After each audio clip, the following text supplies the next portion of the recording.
culture.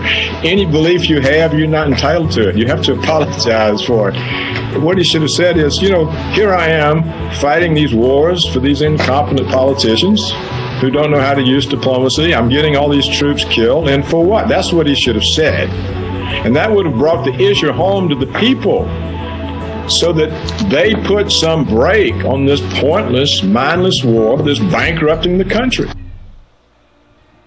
Paul Craig Roberts discussing the McChrystal moment. Now, something I could only briefly reference in the 10-minute videos, The New World Next Week, is an article from Kurt Nimmo, and we want to get into it because I think it lays out pretty much this story and, again, gives you the context and the subtext, the all-important text. The farce that is the war in Afghanistan is coming apart at the seams. McChrystal's sharp comments about Obama, Biden, and the administration published by Rolling Stones are not so much about disrespect, as the script-reading corporate media talking heads would have it, but rather about a policy in disarray in Afghanistan. And briefly, we'll quickly note that this was written in the hours leading up to McChrystal officially falling on his sword. It went over a 2-day period, Tuesday, Wednesday. So this was in the eye of the storm before McChrystal had fallen on his sword. Continuing. Obama, the wunderbar teleprompter reader and little else, is instructed to push the completely untenable prospect that the United States can win the so-called war in Afghanistan, a country often referred to as the graveyard of empires. The British, the Russians, Alexander the Great, and Genghis Khan either fell to the Afghans or made painful concessions. The British suffered one of their greatest military defeats in the Khyber. 16,500 British soldiers and civilians retreating after defeat in Kabul were slaughtered by the Afghans. One person was spared to tell that story. The establishment knows it cannot win in Afghanistan, and the claim that the U.S. military is there to defeat the Taliban and al-Qaeda is nothing but transparent propaganda. Afghanistan is a black hole sucking up men and machinery for the sake of death merchant profiteers. It's valuable real estate to be held, not conquered.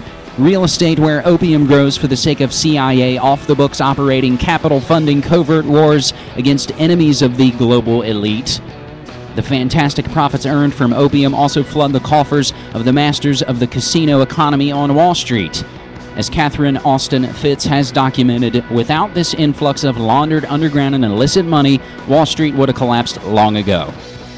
After the so-called Afghanistan assessment was supposedly leaked to the CIA's favorite newspaper, Washington Post, last year, the report recommended in Pentagon speak securing the population, aiding and providing good governance, building and mentoring the Afghan security forces.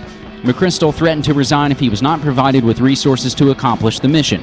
In other words, McChrystal said he needed more troops, something our rulers will not do, not because it's politically unpopular, but because the mission in Afghanistan is not to win.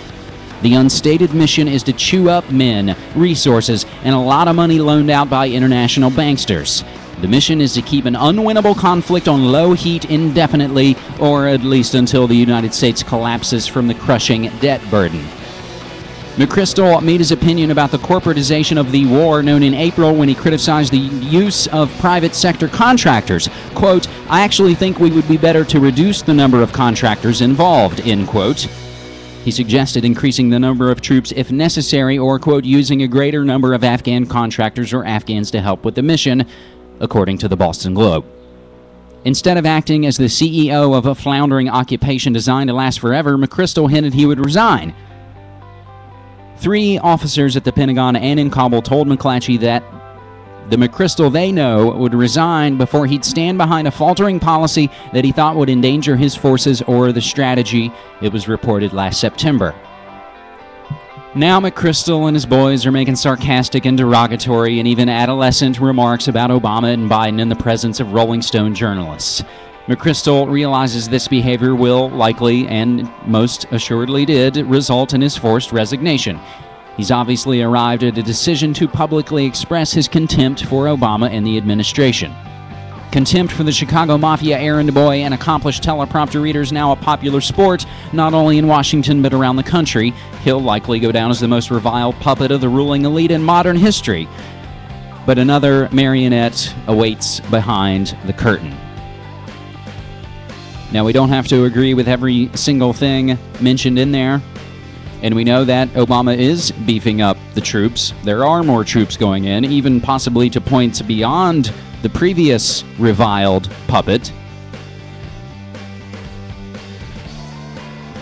We had legal analysts predicting McChrystal would be fired. We had the Telegraph reporting that he had tendered his resignation a good 12 hours before it actually happened. But here's another key point. This from Politico. The mother of the slain football player and Army Ranger Pat Tillman sought to warn Obama against making McChrystal his commander in Afghanistan. Mary Tillman said in an unpublished interview this year that she wrote to Obama and called senators and members of Congress seeking to block McChrystal's appointment when she learned that he was under consideration for the post.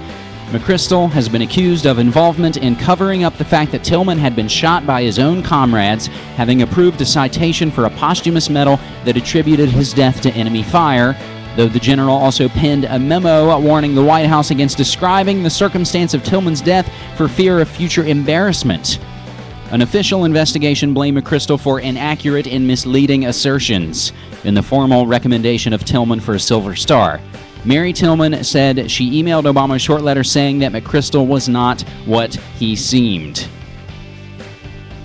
We have a few other related war whores updates to go over, and it's all on this main post, McChrystal falls on his sword.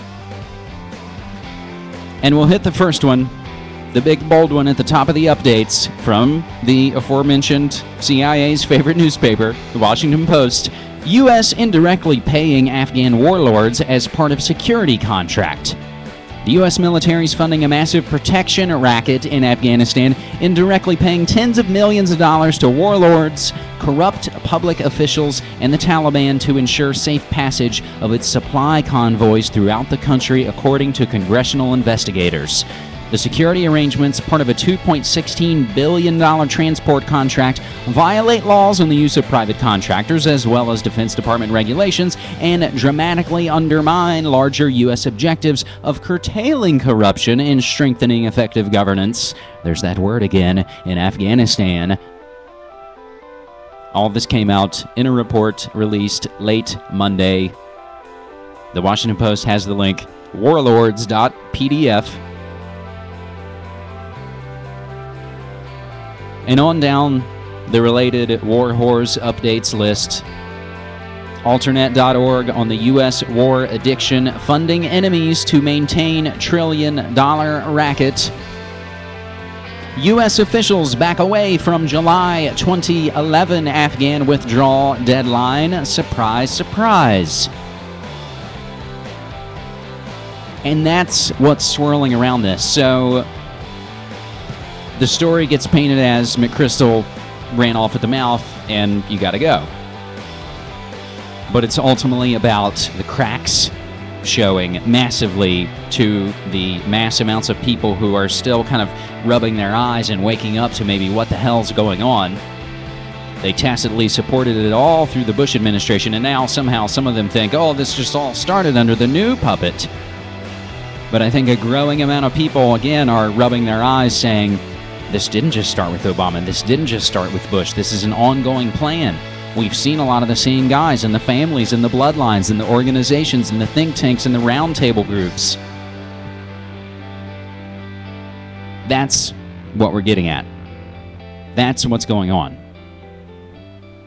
Still more related to war whores updates, but let's tie in a recent appearance of many. And he posts them all on tarpley.net, of Webster Tarpley, on Russia Today, on the Afghan policy in ruins. Congressman Kucinich has been against the war in Afghanistan from the start. It's no secret that Afghanistan's location makes it an important place for many global powers.